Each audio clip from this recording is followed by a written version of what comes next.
Terima kasih saudara pengacara majlis yang budiman yang sudi memberi laluan, barisan panel haki yang menjunjung panji-panji keadilan, penjaga masa yang cakna dengan randinya, div-div kehormat, juga salam intelektual kepada semua peserta penerus wawasan negara.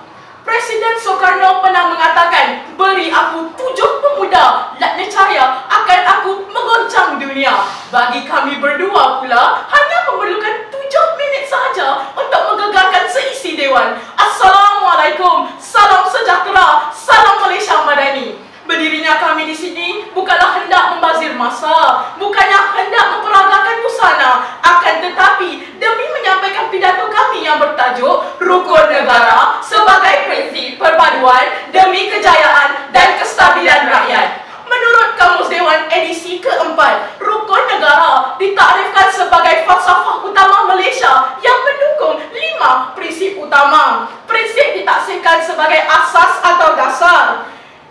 Perpaduan ditafsirkan sebagai penggabungan atau penyatu paduan. Kejayaan ditafsirkan sebagai perihal kemenangan. Manakala kestabilan ditafsirkan sebagai perihal yang menekankan kemantapan sesebuah kedudukan. Dan akhir sekali, rakyat ditakrifkan sebagai seluruh penduduk sesebuah negara.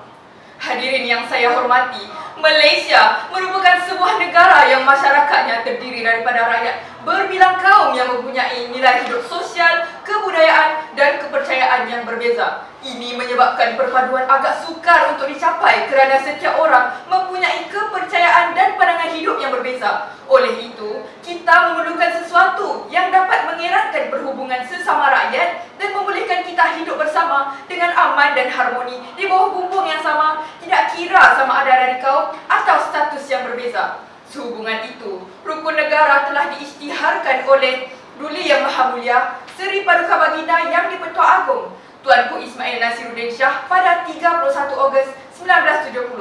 Antara Rukun Negara adalah untuk dijadikan prinsip hidup semua rakyat negara ini dan menjamin perpaduan kaum dan keamanan negara.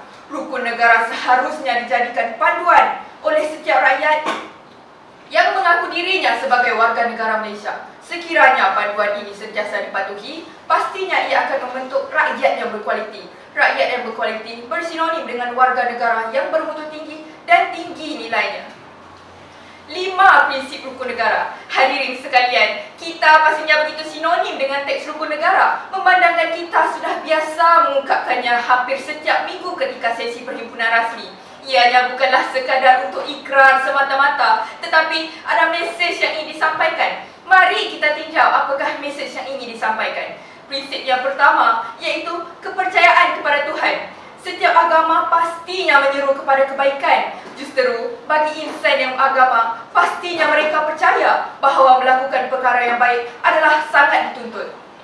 Sidang Dewan sekalian, kerana itulah negara kita banyak mengadakan acara keagamaan dan perayaan seperti Hari Raya, Tahun Baru Cina, Deepavali, Christmas dan juga Kongsi Raya. Mengapa semua ini diadakan? Kerana kita semua percaya perayaan keagamaan ini dapat membentuk kerjasama sejati, perpaduan murni bagi membentuk jati diri rakyat negara ini. Maka jelaslah prinsip Rukun Negara yang diperkenalkan iaitu kepercayaan kepada Tuhan dapat membentuk jati diri mampan. Sidang Dewan yang budiman, tuntas saya yang kedua di bawah naungan kata kesetiaan kepada raja dan negara. Raja adalah pemerintah negara yang tertinggi. Kaitan kedua-duanya rapat sekali. Sebagai rakyat, menjadi tugas hakiki untuk mentaati raja dan negara. Apakah buktinya kesetiaan itu? Adakah dengan menyatakan di bibir saja? Tepuk dada tanah selera.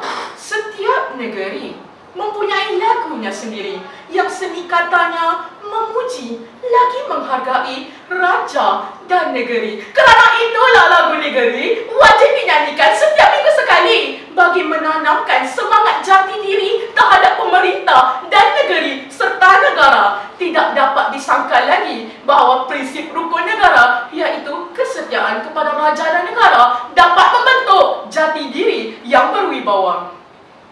Hujah kami yang ketiga, keluhuran perlembagaan dan kedaulatan undang-undang. Negara kita yang berdaulat ini mempunyai perlembagaannya sendiri dan undang-undang yang mantap serta tepat mampu menjadi aspirasi negara yang hebat bagi melahirkan masyarakat yang seimbang dan mempunyai jati diri cemerlang.